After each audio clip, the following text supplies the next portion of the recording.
What up, y'all? This is your boy, Mr. Downtown Ray Melo, and you're listening to the Entertainment Report for Thursday, April 23rd, 2015, delivering to the major stories and trends going on in the world of entertainment and beyond. You can follow the show on Facebook or on Twitter, facebook.com/The Entertainment Report with Ray Melo, that's RAYMELO, or on Twitter at The Enter Report. You can listen to the show anytime you want on iHeartRadio. Just search for The Entertainment Report, and it'll take you to the page. Dr. Oz says he's not going anywhere in response to critics calling him a quack doctor. He wrote Thursday in a Time op-ed, "I was surprised by a brazen note as I entered the operating room at the New York Presbyterian Columbia University this week, noting a small group of physicians he didn't know who were calling for his faculty position at Columbia to be revoked because he promoted, quote, an gregarious lack of integrity by promoting quack treatments and cures in the interest of personal financial gain." Oz then went on to go through the list of doctors who went after his integrity, pointing out the lead doctor who wrote the critical note, Henry I. Miller, had a history of a pro-biotech scientist along with ties to the tobacco industry. Oz wrote he also furthered the battle in California to block GMO's labeling, a cause that I have been vocal about supporting. Another signing of the letter was found guilty of 13 counts of fraud related to Medicaid, Oz noted. Dr. Oz went on to defend his medical career, one in which he's searched for, quote, ways to lessen the suffering of his patients. He also stressed his support of alternative medicines was never intended to take the place of conventional medicine, but instead, he added, quote, critics often imply that any exploration of alternative methods means abandoning conventional approaches. It does not. In fact, many institutions like mine use the name complementary or integrative medicine, which is also appropriate. He closed with a guarantee he's sticking around. He said, I know I have irritated some potential allies. No matter our disagreements, freedom of speech is the most fundamental right we have as Americans. We will not be silenced. We're not going anywhere. Robert Downey Jr. walked out of an interview for Avengers Age of Ultron Wednesday when the interviewer began to ask about the actor's past alcohol and drug problems. During a British press junket for the upcoming Marvel film, Krishnan Guru Murthy from Channel 4 asked Downey about a quote he gave after he was incarcerated for a drug offense in which Downey seemed to imply he was a conservative. Downey said, things that you've said 5-7 years ago or things you said in an interview that make sense to you at the time, I could pick that apart for 2 hours. Guru Murthy pressed forward, asking Downey about his relationship with his father, director Robert Downey Sr., and Downey's past battles with drug and alcohol addiction. At that point, Downey stood up and removed his microphone. Before leaving the room, he said to Guru Murthy, you seem okay, it's just getting a little Diane Sawyer in here. In the ongoing saga over whether Monique was ever offered the coveted role of Cookie Lyon on the hit Fox series Empire, Monique says yes, and she has proof. The Oscar-winning actress sat down for an interview on the Sirius XM radio show Sway in the Morning on Monday. The precious star arrived armed with ammunition she insisted would prove she was approached about the part before it ultimately went to Taraji P. Henson.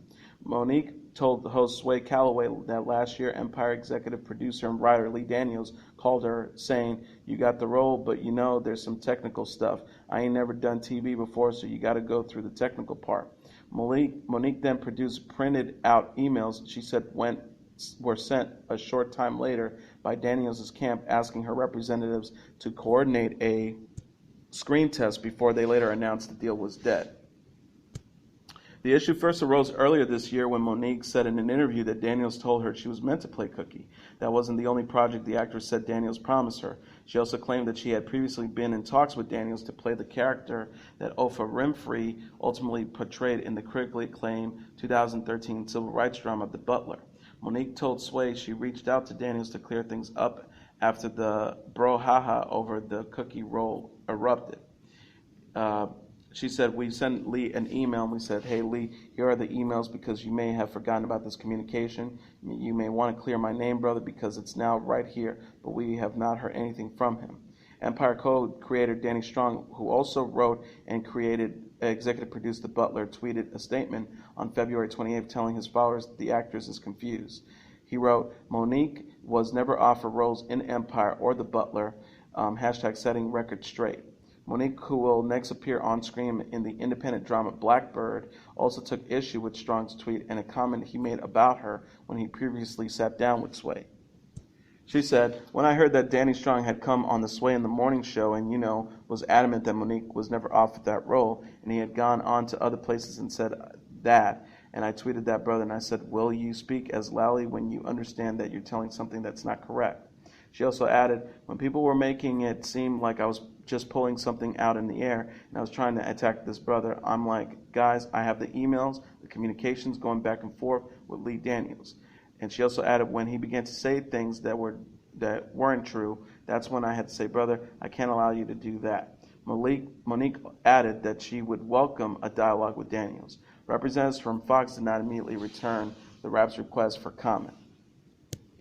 Debbie Menotopoulos is returning to The Insider for an interview series with pioneering women of talk shows. A former panelist of The View, Menotopoulos joins the entertainment program as a special correspondent for upcoming sit-downs with former format legends Sally Jessy Raphael, Kathy Lee Gifford, Rolanda Watts, and Lisa Gibbons. Beginning on April 24th, the series will also feature current View host Nicole Wallace and formers Lisa Ling, Joy Behar, and Jenny McCarthy. Menotopoulos told the Rap, "This is like coming home. Everyone at the show is so much fun, and the fact that we're doing this amazing series on these pioneering women in daytime TV. I've had the opportunity to interview a lot of my mentors. They're people I look up to, these trailblazers." Executive producer Monique Chennault said, "We're incredibly excited about Debbie's special return to The Insider. She's always approached every assignment with enthusiasm and painstaking preparation. Now, as a new mom and best-selling author, she comes back with a wealth of new experience that will add even more perspective and dimension to her storytelling." The Insider isn't kidding about pioneers. Raphael's Sally ran for 2 decades, predating Oprah, and is widely hailed as the dawn of audience participation daytime fare. Gifford was the undisputed queen of daytime with Regis Philbin at her side from 1985 to 2000. Watts was a household name in the 1990s, along with Gibbons, who earned a staggering 27 Daytime Emmy Award nominations for Lisa. The segments will air during the all-important May sweeps period. When Rock Doc veteran Ken Sunshine whispered into director Brett Morgen's ear midway through Morgan's introductory remarks at the Kurt Cobain Montage of Heck premiere in Hollywood on Tuesday night, the audience knew something was up. "Awesome," Morgan suddenly exclaimed. Moments later, the 22-year-old daughter of the Nirvana frontman strutted down an aisle in the Egyptian Theater to speak from the podium. "Hi, my name is Frances Bean Cobain," said the all-black-clad executive producer and reported rights holder to her late father's image and licensee. She introduced the authorized documentary of Kurt Cobain, which features private footage, an animated version of his private journals containing band name brainstorms, lyrics draft of iconic anthems, rough guitar tabs scribbled out, drawings, voice and song recordings, and intensely personal home videos. Some of the grainy 1990 footage includes Frances Bean's own parents' foreplay, a possible mid-pregnancy heroin binge, and her own early infant milestones, like her first birthday and Christmas. She began by saying, "I didn't know Kurt," calling her father by his first name as she had done in recent appearances. "I feel very, very strongly that he would be exceptionally proud of this film. It touches on some dark subjects, but at the end of the day, I think this film provides fans of Nirvana and not fans of Nirvana a basic understanding of who Kurt was as a human being," Cobain continued. "I think there's been loss within the romanticism of him and the myth of him and his story." Seated next to her mother, Courtney Love, Frances Bean had already seen the movie 6 times. Her executive producer title could put her in the awards conversation next winter if Morgan's film makes a run at the documentary prizes. The film begins a limited 1-week release this Friday, which will qualify it for the Oscars. Morgan has a special stunt planned for fans who head to the ArcLight in Hollywood on Friday to see the film. At the 8 p.m. screening, he's placing 1 golden ticket under a seat in the theater. Good for a private tour of the Kurt and Courtney video vault he had access to for the film. After the screening, guests filed across the street to the former Hotspot Les Dude, now the restaurant Sadie's. Bean skipped the Mexican food festivities, but Love, after a wardrobe change, held down the corner booth. Director Eli Roth and Brett Ratner joined her as Empire's co-creator Danny Strong hung with HBO's Sarah Bernstein. There were no laptops in the DJ booth, just vinyl LPs spinning. Top Gear co-host James May has ruled out returning to the popular British motoring show without Jeremy Clarkson. May said in an interview with The Guardian, me and Hammond with a surrogate Jeremy is a no-starter. It just wouldn't work. That would be lame and Oz, as young people say. May, however, did not rule out the possibility that the original hosting lineup could return one day. May said in the future, when all this has blown over, there might be an opportunity for the three of us to get back together on the BBC to do Top Gear or a card show of some sort. He continued, the BBC haven't completely closed the door on Jeremy's return. They have not banned him or fired him, only just not renewed his contract for the moment. It's a subtle difference, but an important one. Clarkson is not banned from the BBC. He's just no longer the host of Top Gear. Kim Shillinglaw, controller of BBC Two and BBC Four, clarified on Wednesday. Shillinglaw explained to the BBC, it's serious and unfortunate what happened, but there's no ban on Jeremy being on the BBC. It's a big deal what happened, and Jeremy, as any human being would, needs some time. Clarkson was fired by the BBC after an internal investigation into the fracas with a Top Gear producer. The outburst occurred when Clarkson demanded steak and fries after a day of filming, but was told that the hotel in Yorkshire, England, where the crew was staying, was no longer serving hot food. Since it first aired in the UK in 2002, Top Gear has grown from a straightforward show about cars into a global phenomenon watched by 350 million viewers in 170 countries. According to the New York Times, Clarkson was paid about $1.5 million a year to host the show, making him one of the network's highest-paid employees. Lori Loughlin joined Andy Cohen on Bravo's Watch What Happens Live Wednesday to promote her new Hallmark movie, but naturally all she got were questions about the upcoming Netflix Full House reboot.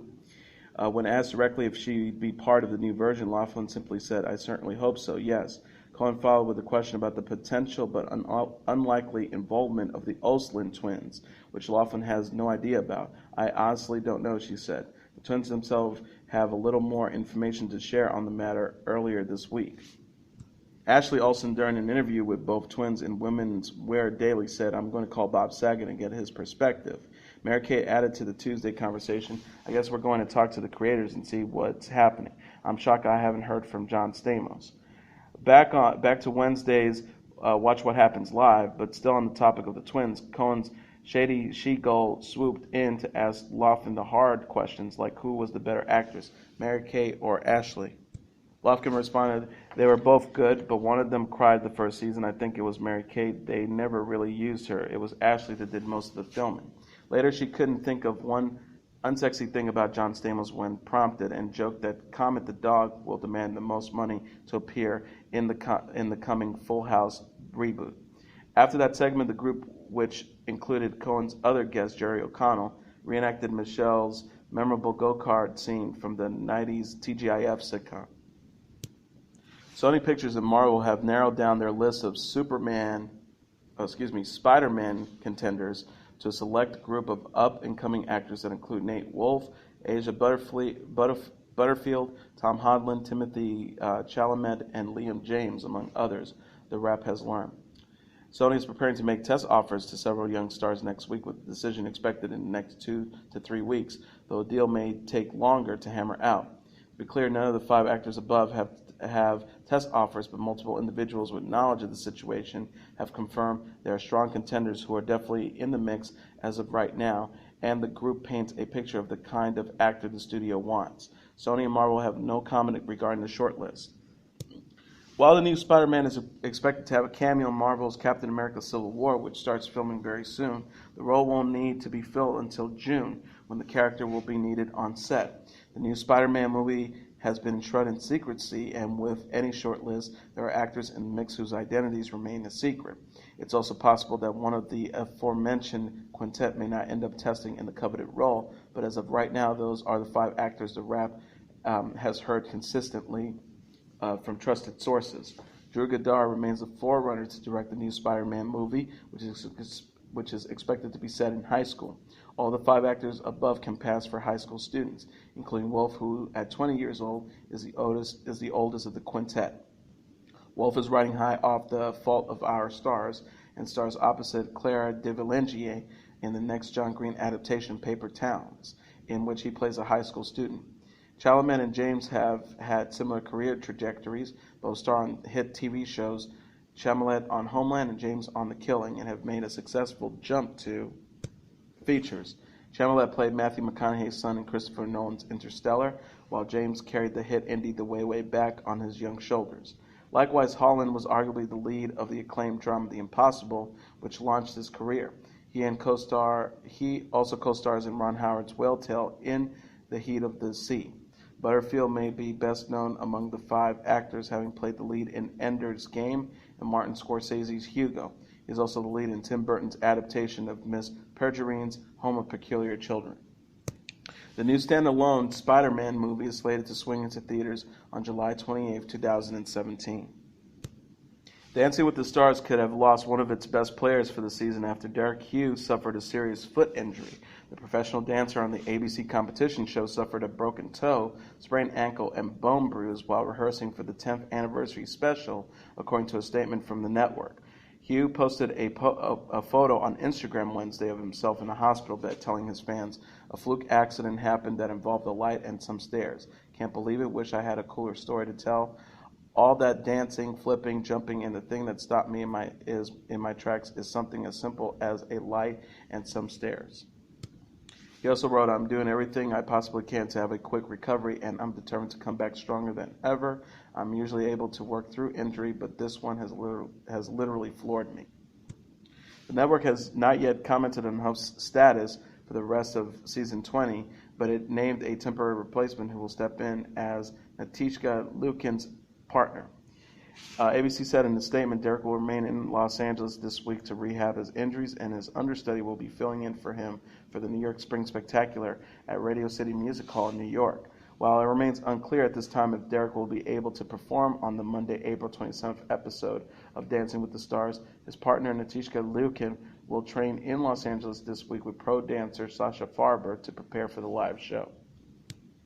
NBC announced Thursday that it will air Red Nose Day, a live 3-hour event to raise money for children living in poverty in both the U.S. and abroad.